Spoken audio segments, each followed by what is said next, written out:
Deskins, who's kind of stuck on the ramp in one of the Johnny Herrero Racing entries, waiting to make his way down out and onto the racetrack. But Copeland's going to be coming off in heat race number 1. So we're going to get a quick view on what kind of ride the 27W is providing him this year. And some of the trends we saw, the first heat race, it was very hard to come from the back as we talk, obviously, passing points when we get to that point. And, Jonathan Beeson kind of got bit by it. He was in that first heat race starting dead last, made up a few positions, was able to make a qualifier, but just really tough when you're that first heat race out of the gate as you take a look at Kobe Copeland. And to kind of button up Colby, it's the experience and obviously him being really good in this building, but there has been some sort of, I don't know what Chili Bowl god that the Mattwood Racing Camp upset, but I just feel like there's been some sort of bad luck starting with last year and everything that nearly every one of their drivers from Zeb Wise to Ryan Bernal go through to early on already in the program this year with Caden Brown and things like that. So can Colby finally break the streak of the bad luck for Mattwood Racing and find himself in a lock-in?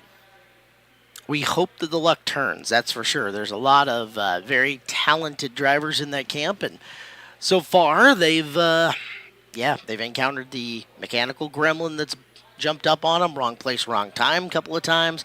As we wait to see. Colby Copeland will get a shot early. He is in heat race number 1. Some other names from heat 1 and heat 2. I'm sure they'll come around. We will see guys like Robert Dalby, who starts 9th in heat race number 2. Another dark horse for sure. He's a former A-Main Saturday starter, so knows the experience of what it's like to start in the biggest show of the year. And obviously he's taken a little bit of a back seat, co-owning now with Dave Mack and forming that partnership on the midget side. But he's still a young gun there at 22 years old, and there's a good look at him in that 4D, and I think he's somebody that when that thing is on could drive up through the field and certainly make some noise. And he'll have a good opportunity, especially starting dead last in heat race number 2. And if they can get this thing rolled in that first heat race, an opportunity for maybe not necessarily a 9th to 1st run, but maybe a top 3, top 4. And has been discussed, 9 to 3 is perfectly good as far as points are concerned. 100%. That puts you right in the midst of a qualifier with a shot at a good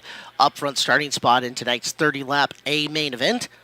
Want to remind you guys, if you want to keep track of the lap times during hot laps here, you can do so. The official live timing and scoring app of the Chili Bowl Nationals is My Race Pass, and My Race Pass has the lap-by-lap details. It has got all of your lineups that are coming up.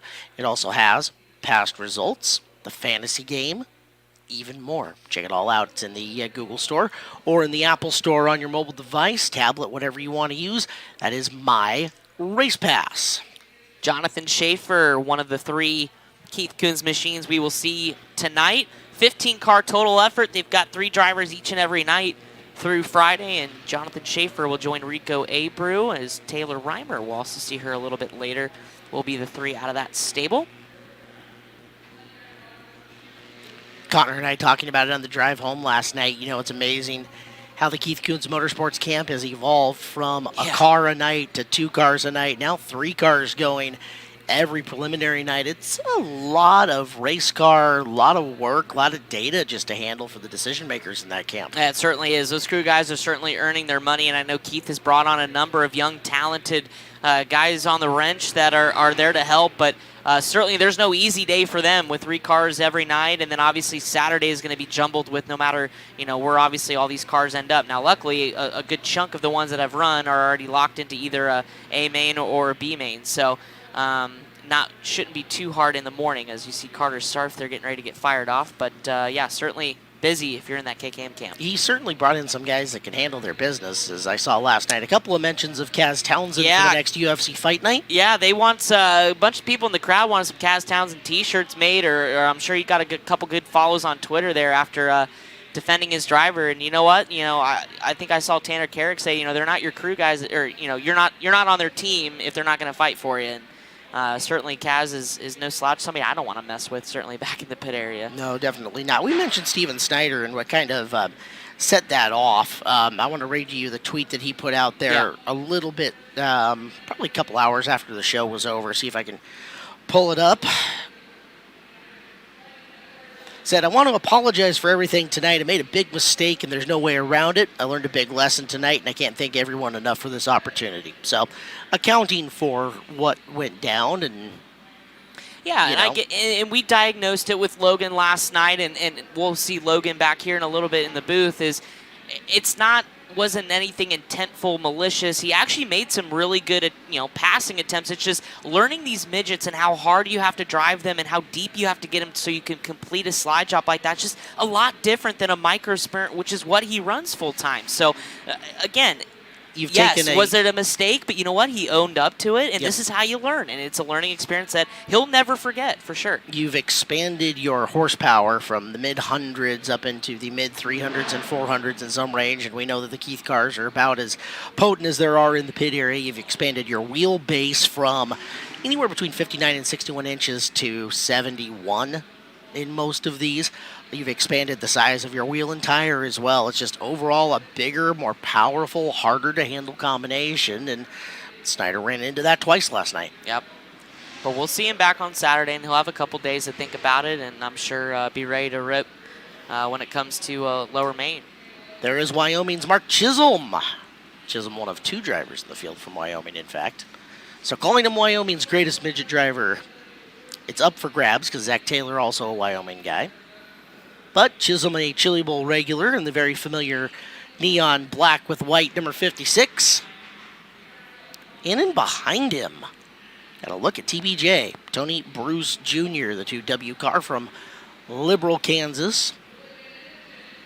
Part of the Second Day Opinion Center team. The white number 44 is Eric Wilkins. Wilkins coming out of Phoenix, Arizona. Interesting point of discussion last night about the A-frames in those cars, and we'll get another look at those in just a minute, how the A-frame in the car actually helps to identify the chassis on the car that Wilkins is running. You look at M1, that's Colby Stubblefield out of Seagoville, Texas.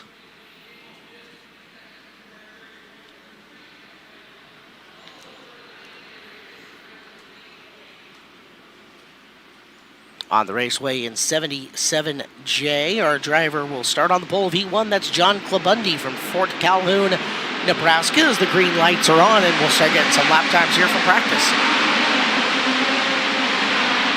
Yeah, we saw a new track record in the heat race set by Buddy Kofoid last night at a 10.76, I believe. So we'll have to keep an eye on that in the heat races. They won't take official times here in hot laps, but we'll kind of see where this track is as Colby Copeland begins to work in the racetrack there. Jonathan Schaefer right behind him, that MPI 67K.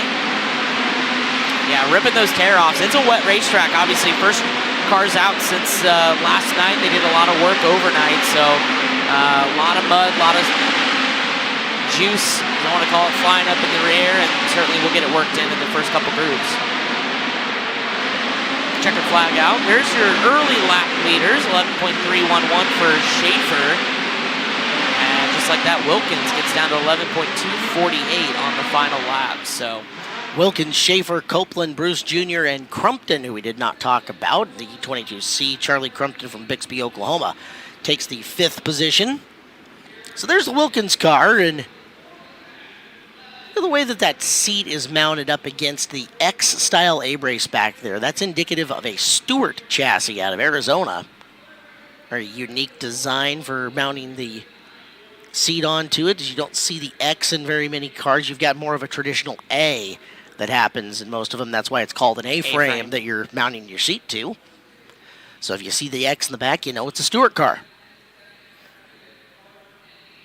As we get ready for our second session, heat races number 3 and 4 will roll down. As you get a look at the NOS Energy Drink Lucas Oil lap times. Lucas Oil, made in America, sold to the world, and the title sponsor of our 36th annual Lucas Oil Chili Bowl Nationals. We should invite people to interact with us. I was about to say, Why not? Twitter is already firing up, and like we've done all week long, you can be a part of the action. Tweet at us, at Flow Racing, as well as our personal Twitters, at Chris126, at Caleb Hart 83, Caleb with a K. Hashtag tweet your Flow seat. And you can let us know where you're watching from, who your early picks for a couple lock-ins tonight, or maybe who you're rooting for from your hometown. Let us know what you're doing, where you're at, and appreciate you. And if you have any questions, too, as well, especially when we get Logan down here, if you got any questions about these race cars, format, how things work, why something happens, we've certainly got the man for the answer. So we'll have Logan down here. Caleb, who's been checking in. I saw a couple people I know. Adam Gatta was checking in early on here, cheering on Perry Racing to have a good run. So what else you got? Mikey Horton is already waiting for me to try to pronounce Billy V's name. Sorry to disappoint Mikey. Yep, Billy V it is. Billy V it is. Well, we'll stick with Blake Anderson got me the information last night, and it was about 12:15 on my way walking out of the building, and I went, I got to write that down, and I didn't write it down. Yeah. And I couldn't find Billy up in the pit area earlier. I scanned for about 45 minutes. There's so many cars in the pit area that it is hard to look when you're on an individual race team like that. Go find them wherever they may be. So Billy V it is. That's what he told me to pronounce it as on Twitter, and Billy V it shall be. So the next two heat races, heat race 3 and 4, are out on the racetrack and visiting our Buzzy Racing Speed Shot out there in turn 1. That is the 52 of Blake Hahn. Certainly knows how to get it done in this building. Hahn going off inside row number 3 in heat race number 4. He's got a really good position to kind of move up the field. He's well set up for his heat race. There is, from Snohomish, Washington, one Chance Crum in the Rudine Racing 26C. He's going off 9th in heat 3, and there is going to be a tall task for him as the names in front of him are pretty intense. Yeah, that's definitely one of the more stacked heat races. I mean, there's a guy in there named Sammy Swindell, if you heard of him. He's pretty good in this building.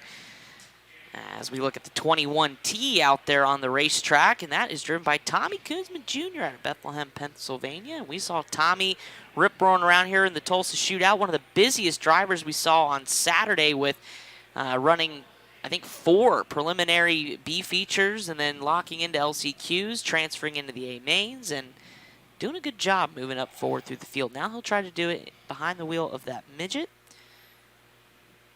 as Tommy will run heat race number 4. Tyler Thomas is going from the outside of row number 1 here on heat 4 as well. Thomas, we have seen him do some big things in the building. We'll see what he's got up his sleeve. Those cars are always fast. Yep. Chris Andrews was fast, had a little bit of bad luck on Monday, but certainly those cars can get it done, and Tyler is really, really fast when he's on the money. Knows his stuff. 73B, Robbie Josette out of Costa Mesa, California. Good-looking race car. He's all set, ready to go.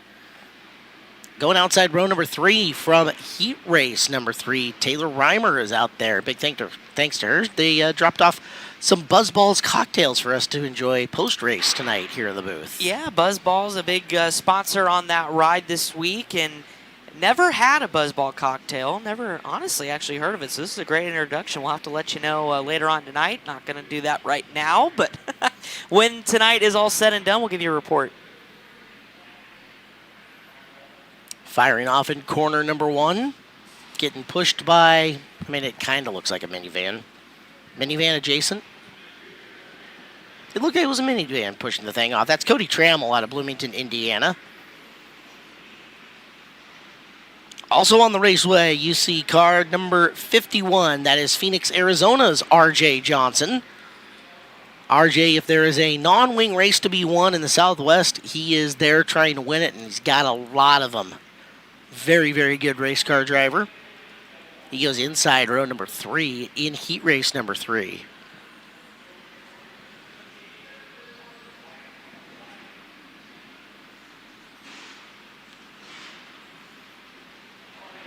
On the racetrack as well, car number 47M, that's Jake Hagopian, one of the Del Morris cars. Hagopian, winner of the Winged A-Class Tulsa Shootout this year.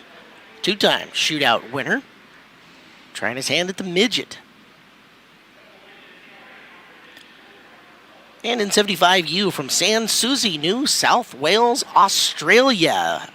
Welcome Brooke Tattnall to the Chili Bowl Nationals. Tattnall, the former Australian national champion, former World of Outlaw regular. And we have him tonight here at the Bowl. Blake Hahn in 52, your reigning Lucas Oil American Sprint Car Series champion. He's locked in off of preliminary nights before, and he is trailing around the man, Sammy Swindell. Swindell out on the raceway as you're looking at the 31X. That's Carson Hocevar we go green.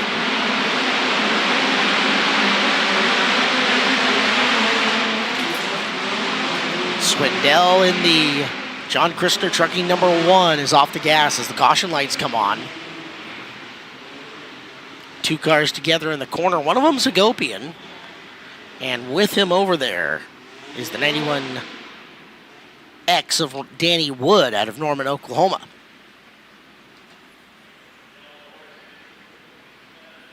Hagopian, obviously, that A-class win a couple weeks ago here at the shootout, super emotional for him, and said, you know, maybe that's it. After I grabbed this golden driller the right way, the first one he won several weeks after the shootout due to a disqualification from the scored winner, so was able to get it done on the racetrack this year. And now he says this week's fun. It's vacation for him as Tyler Thomas gets pushed back around. One of the nicest guys, Jake Hagopian. It was really, really cool. That was Thomas's 91. I thought that was Danny Wood's 91X is also supposed to be out there, so my bad on the identification. Garth Kasner out of Spiro, Oklahoma is out there in the 42, the highlighter yellow and black machine. We've seen Chris Cochran run that car. Kasner growing up right before our very eyes. I remember just a few years ago he was in a restricted class out here at the shootout. Now he's in the Outlaw program and then making a run here at the Chili Bowl. As you can just see the moisture that's in this racetrack. A lot of work has been done. I know Brad Chandler was here into the wee hours into the morning getting it locked in.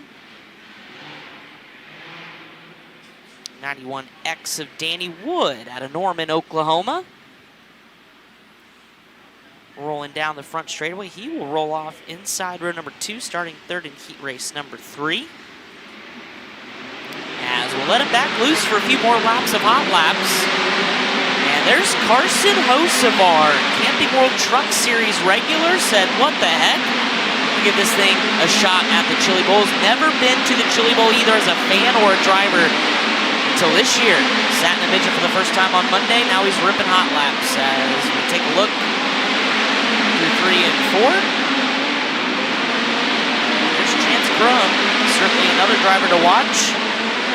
And we'll look at his tail tank here as he flies by on the front straightaway. Yeah, that rear nerf bar, look at that, bent downwards at a significant angle.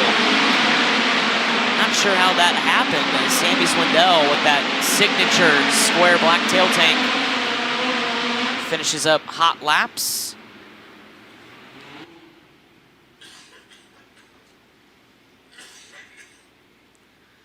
So there's a look at Kasner and the rest of the field. Didn't have timing and scoring up or having issue getting that back up, but certainly Sammy looks smooth. Blake Hahn looks really good.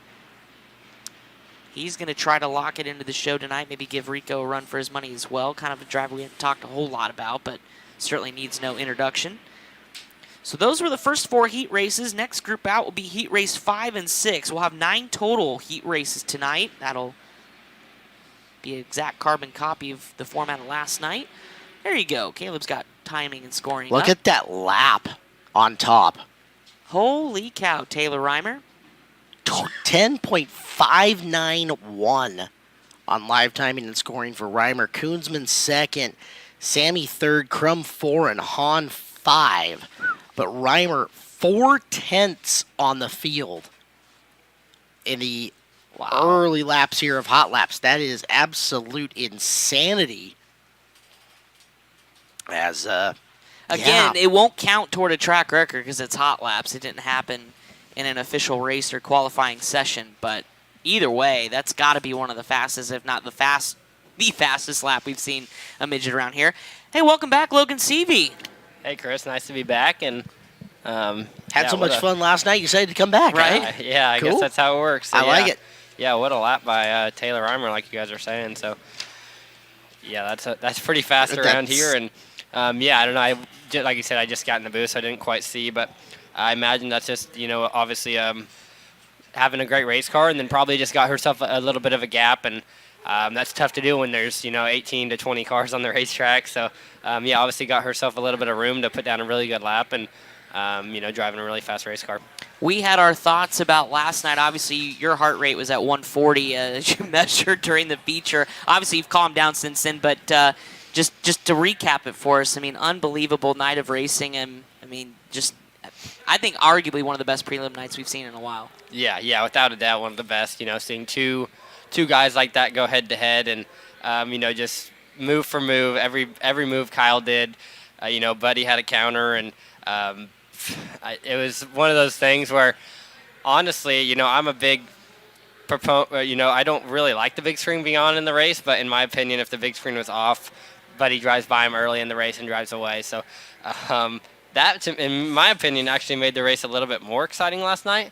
But for the most part, like I said, if in the grand scheme of things in auto racing, and dirt racing especially, I don't think the thing should be on. So, Buddy was the better car and should have won that race probably by a lot earlier than he did, or should have taken the lead a lot earlier than he did. But Kyle showed just how good he is and how he can keep Buddy on his toes, and held him off for 25 laps. So pretty incredible race. And yeah, like I said, it was just a mental chess match, and Buddy finally prevailed. You've been up at the pit area all day. What's the mood heading into Wednesday night?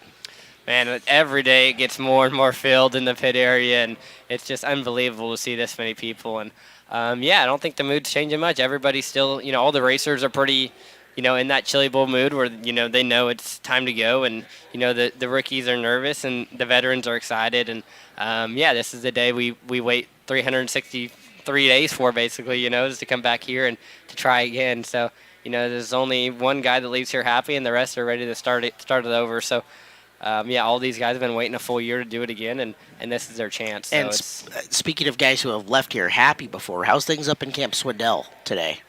Seems good. Sammy seems, to be happy and in a good mood, and he's working a lot with Danny Drynan and trying to get their car a little better. They obviously weren't where they wanted to be in the Race of Champions, and they're working to get a little better. And from the small portion I saw of him on track, his car looked like it was driving a lot better today. So.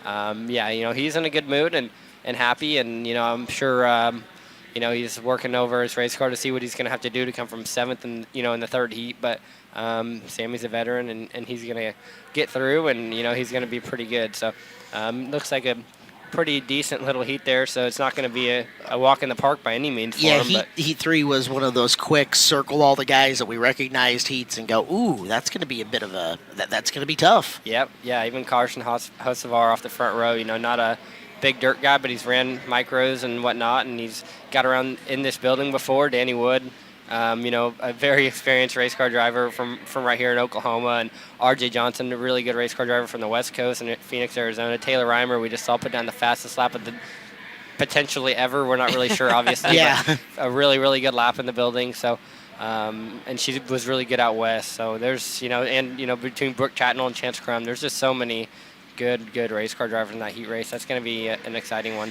Well, let's look ahead. We have got our third practice session on the track. Heat races 5 and 6 have now fired off and are rolling. And here's a look at some of the drivers that you see out there. The 16 seed David Camfield Jr. out of Decatur, Illinois, rolling around on the bottom of turn number 3 and 4. Camfield's a welcome sight back here in the Expo Raceway. It's nice to have them once again. Saw Jacob Perry out of Stonington, Connecticut. There's Jacob.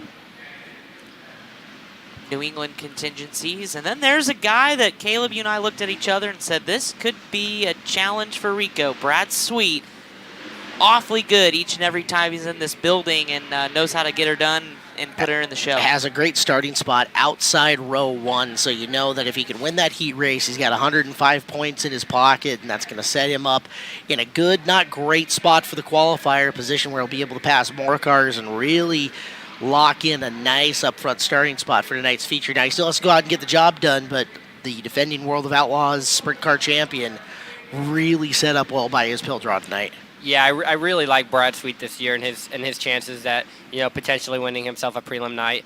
He's always had really, really good speed here coming in the RMS camp, and all their stuff just keeps getting better. And he just keeps, as he gets more and more experience in a midget. Obviously, he only does it once a year, but he keeps getting better. And yeah, he's a World of Outlaw champion for a reason. He's an incredible race car driver, and I think he's going to be tough to beat. So I'll tell you something that I've noticed about Sweet as they start to bring it up to RPMs is During the Dirt Vision broadcast, when the Outlaws are in town, they roll a little segment called Meet the Drivers, get to know your Outlaws a little bit better. And one of the things that was asked of Sweet that came over the broadcast was, what's one thing that bothers you? And his answer, disrespect. Brad Sweet is an incredible race car driver, and now is piling up accolades to go with it. And yet, he's still not the headline all the time. And I think he's out to prove he should be a headliner. And I think that's got him motivated coming into this Chili Bowl. Yeah, without a doubt. And he knows, to come here as a wing sprint car guy and to beat a bunch of midget guys would be huge for him. And there's no denying if you win the Chili Bowl, you will be the headlines for an entire year. And then as it comes back to the Chili Bowl, you're going to be the guy that everyone's aiming for. So without a doubt, that's a good way to get yourself in the headlines. I'm sure.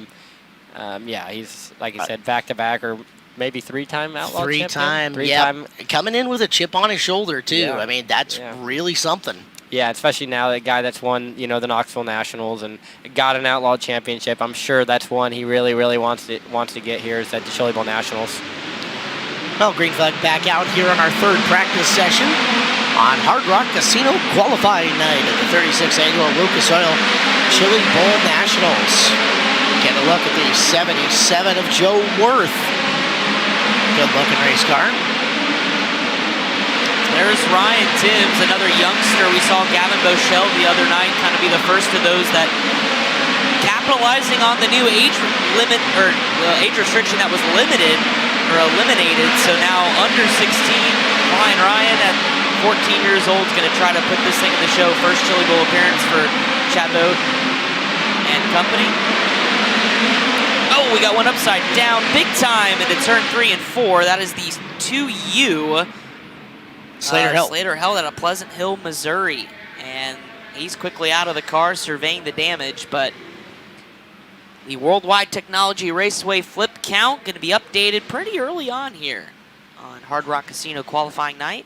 Now that we've got the lap time back up, Brad Sweet ripped off just an incredible lap himself at 10.6. As we get a look right outside our broadcast location here in the Brian Kopinski announcer's booth. There you go. There's Logan's hand. He's got the giant monitor in front. And Caleb. I need to duck behind. Yeah, you're not behind the pole today. I know. I got shifted behind. That's better. Well, this is also the view Different from camera. our Jeff Converse turn 1 cam, not traditionally up top where Dean Mills and Christensen are. All right, Brian is ready down below, right outside us. Brian. Yeah, well, I'm going to get a word in with Slater when he comes around. Lost the receiver on that one. They get it back to him. He'll come around the passenger side of this mule, and we'll get him on and get a word in with him because they're going to tow this 2U back to the pit area. Don't see major damage, but they're obviously going to have to go through and check all the suspension, all the bars. And we'll get a word in here in just a few moments once they get it away from the wall. You'd figure that the right front being the first piece to dig in there would have taken the brunt of it. As Brian on hand, ready to go, and as soon as Slater's ready to give a word, we'll kick it right back to him. So, a little pause here in our third practice session. Yeah, I can confirm when you hit like that, it hurts really bad. He got obviously a little too high, and his car gripped up, and he did a big old wheelie, and then he realized he was too far up, and he had to get out of the gas, and he just got out of the gas a little too quick, and it snapped around on him, and yeah, like you said, the right front planted first, and it turns the car to the right really, really hard, and then you slam down on the left side, and that left side impact is what hurts pretty bad. So looks like potentially we got Brian here hopping on the mule, so might grabbing a word with him. Yeah, Slater got into that corner. You barrel rolled it a few times. First of all, how are you feeling? I feel fine. I just hate it for my guys. You come out here in this track, it was pretty juiced up. It was gripping pretty hard. Tell me what you felt before that. I really don't even know. It just kind of basically flipped over backwards, I guess. You got throttle down threads on there. How busy are you this week with the booth and the trade show and then working on the car? Throttle down threads is my girlfriend's deal. She's stayed pretty busy with it. I've had plenty of time to just kind of focus on what I'm doing. and she's doing a great job with her deal too. All right, we're going to let you go get this car fixed up and ready to go for heat race action. Thanks. Thank you, Brian, as they'll take that car back to the pit area. And once again, Slater's scheduled to run heat race 5, so a little bit of time to get that car fixed up. Right before that, Brad Sweet, though, moved into second spot on our hot lap speed chart, 10.648. Ryan Timms right behind there in a 10.909. And a lot of pressure on those young guys coming into this week as they drew a lot of attention when that rule changed.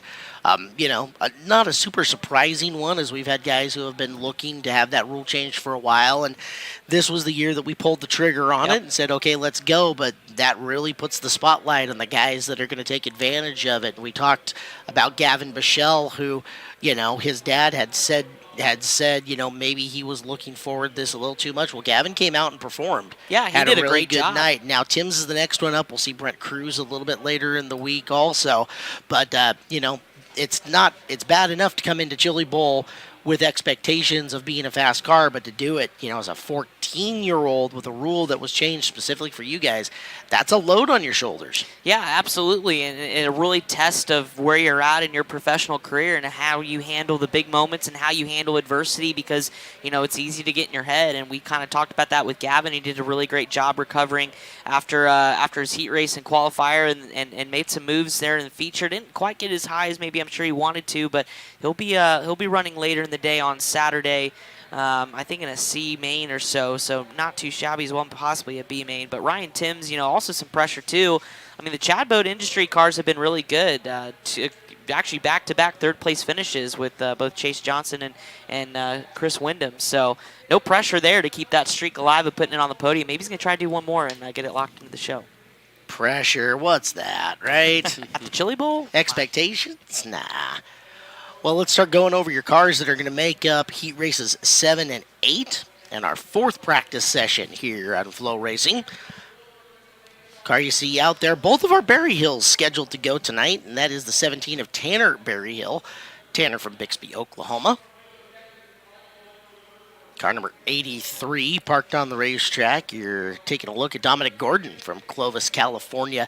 Had an absolute breakout monster year on the micro sprint scene, did Dominic, and now going to get a chance to run in the midget. This kid is going to be something. It's just a matter of when. We'll see what happens with Dominic. Yeah, it'll be interesting to see if he, prevails here today and steps up to the plate and runs like he has been out west with the micros, and he ran really well at the shootout as well. So making a couple features there, and I've seen him race outlaw cards for quite a few years now, and he excelled in that pretty quickly. So yeah, it'll be really interesting to see. This is he's only got a few midget starts coming into this, so rolling off third in heat 7 with some pretty good guys behind him. So we'll see how he does with the pressure, and if he can hold off some guys or maybe pass a couple and put himself in a good spot tonight. It'll be interesting to see how he does. Talk about a guy who had a good season, Justin Peck out of Monrovia, Indiana, driving one of the Ailey entries, the 1G tonight. And boy, the year that he put together,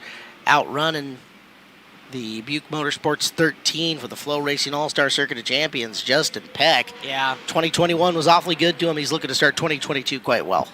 Certainly is, and a driver I've got to watch grow up, having run quarter midgets against Justin back when, believe it or not, he started super young at the age of 5, and just getting their hang around him and his dad and see where he's gone in his career. And it's really cool to see a lot of those guys. AJ Hopkins, another one I've raced against back in quarter midgets, Taylor and Tyler Courtney.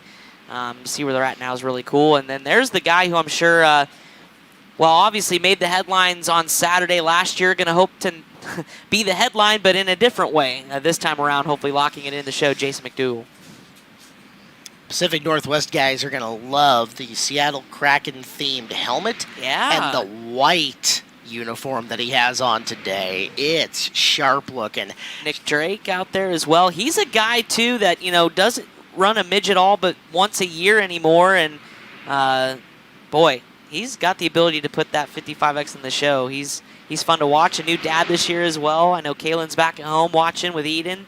He's got a new helmet this year with his new, kind of a theme after his new baby girl, Eden. I think it's a baby chicken or something on the side of the helmet. I don't know if she can message me and let me know, but pretty cool.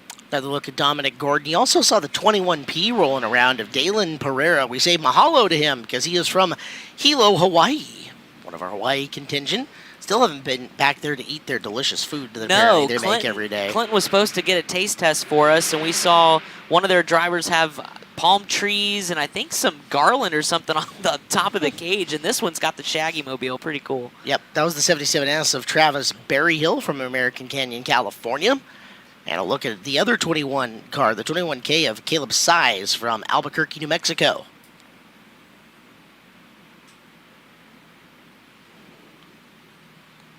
Rich Foreman checking in on Twitter, checking us out on Flow Racing. Good to see you, Rich. He's got Logan on the cover. I was going to say, he said, how fitting. Issue 8 of his photography magazine's got Logan Seavey, triple threat on the cover. That's pretty cool. Green flag is out on our 4th practice session.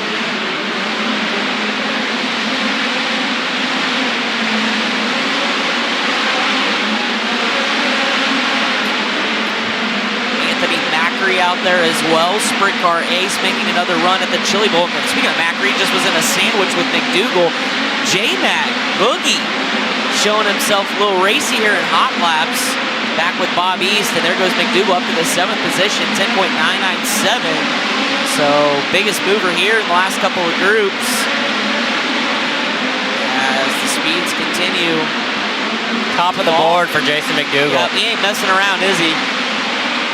10.563, absolutely lightning quick as he got ahead of some lap cars or slower cars and immediately caught right back up. There's Jason McDougal. So hats off to you, sir. You're gonna win hot laps, I think. I don't think anybody, possibly Rico, may top that, but man, that was fast. Well, we got Rico and KT coming up in this next session, along with Corey Day. So I wouldn't put it beyond them. Is there's a lot of water in this.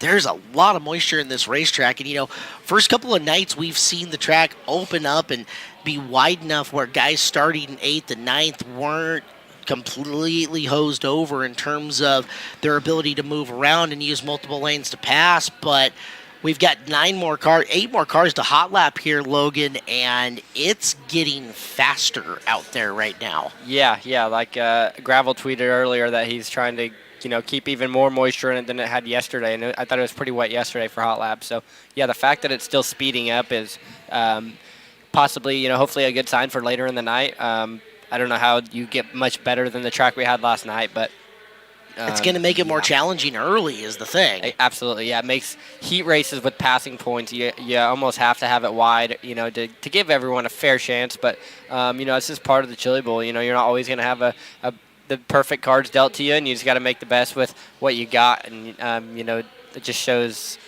how good the guys are that can consistently make the feature. It doesn't matter what pill they get or where they start in their heat race or who's racing with them. They get through, and the good guys always rise to the top. So, but a heck of a lap there by Jason to jump to the top.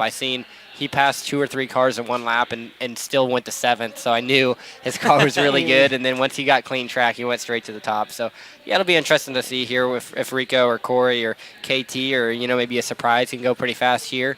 Not that hot laps matters, but it'll be nice to only have 8 cars on track instead of 16. So it'll help them out a little bit to kind of see where their car's at.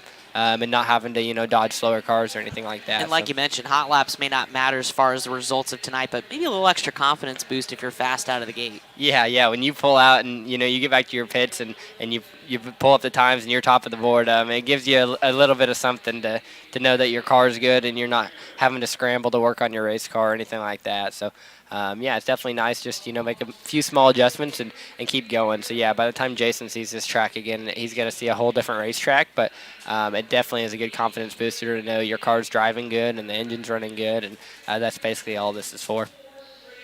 Oh, look at a couple of our favorites coming into tonight who are going to be stacked in the final heat race of the evening. Engine firing on the 5 of Kevin Thomas Jr. from Coleman, Alabama.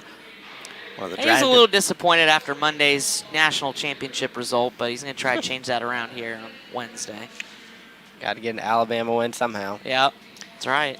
Ty Wilkie in the 72. Of course, you got to look at Rico Abreu's number 97. Abreu goes outside front row on his heat race.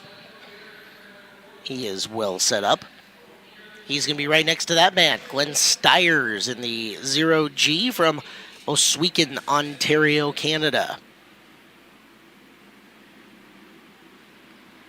Pushing off next to him, one of a couple Tony Elliott Foundation cars, driving the 47Z, it's Corey Day. Corey from Clovis, California. 8X Thomas Esberg from Kelseyville, California. And he is circling underneath car number 9. Scored as the 9M. It is Ricky Montgomery from Knoxville, Iowa in that machine.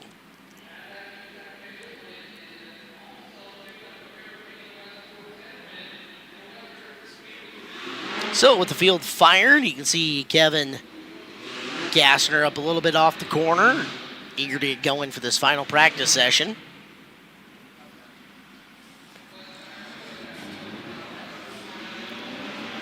And we let him loose. Green flag out.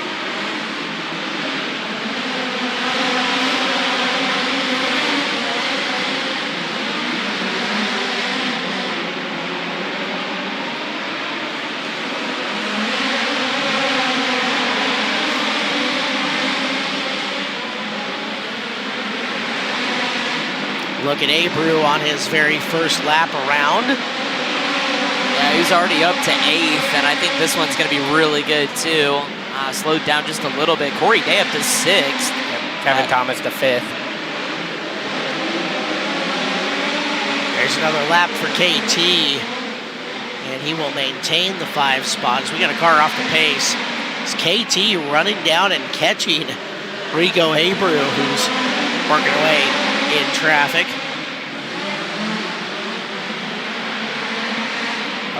As the yellow lights come on. And that should do it for this practice session. You look at the 50K of Pat Kopp. Kopp from Kailua, Hawaii. And thusly ends practice today here on Hard Rock Casino qualifying night, the Wednesday night edition of this year's Chili Bowl Nationals here on Flow Racing. So a 10.563 in hot laps. My goodness. Wicked quick. Getting after it. McDougal, Reimer, Randall, Sweet, KT, your top 5, Corey Day, Ryan Timms, Rico Abreu, Thomas Kunsman, and Sammy Swindell, 1 through 10 here at the SageNet Center and Expo Raceway. Opening ceremonies next up on deck here within the arena, as we will have a packed house here tonight, and the fans already feeling awfully good as the week continues to progress. Got a lot of people whose first night in the arena is tonight, so gonna be a wild one, and it only ramps up from here as we have 2 more full nights of coverage for you beyond this, as we're gonna be with you all of Thursday, all of Friday as well, and then Saturday, just plan your eggs and bacon with us as we are hot lapping at 9 a.m. Central Standard Time, and we will have Q main events up to follow that, and we will carry your coverage here on Flow Racing all the way through the D features. So, big day of racing coming up here on Flow for the Chili Bowl Nationals. We hand things off to Mav TV for the C's, B's, and A's. But yeah, we get you through the Q's, through the D's, everything that happens during